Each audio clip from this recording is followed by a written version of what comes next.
right, gang, we're gonna talk about iron sight picture here. If you shot any pistols at all, you've probably seen this before, all right?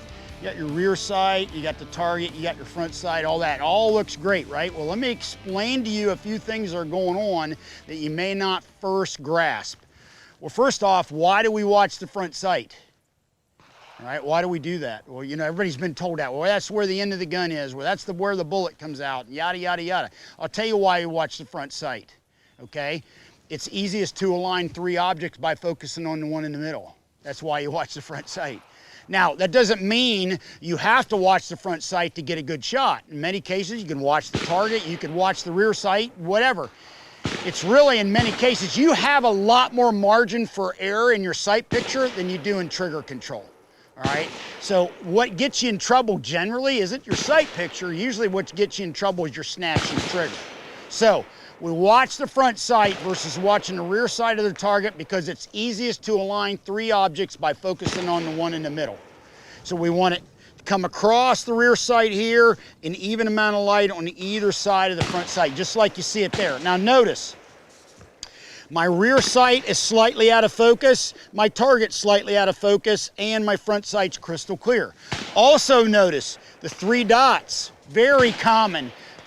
You see a lot of pistols with 3-dot sights, whether they be night sights or white dots or whatever. Super common on the market and has been for many, many years. Here's what you see though. See how the dots are not aligned? That is very common on handguns.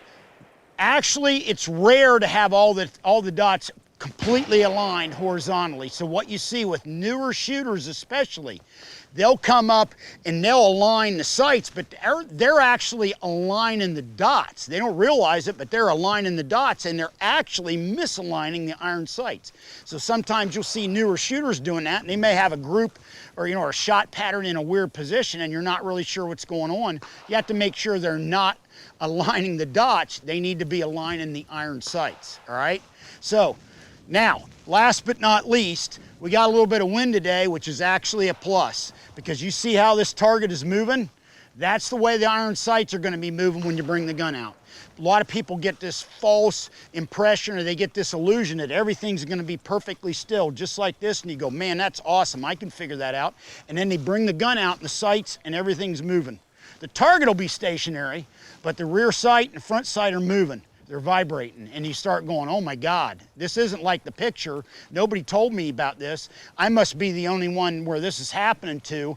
The only way I can hit the target where I need to hit it is make the gun go bang when the sights are perfectly aligned. All right, so you end up bringing the sights up. When you see everything lined up the way they're supposed to be, you jerk the trigger. What you need to understand is that movement you see is really up here. It's more or less an optical illusion, all right? In the real world, that little bit of shake, a little bit of vibration doesn't mean a thing. And if you can learn to ignore it, you can teach yourself to ignore it, it's gonna make a life-changing event in your handgun shooting, all right? Hopefully you got something out of this. Feel free to refer back to this. Use this with new shooters.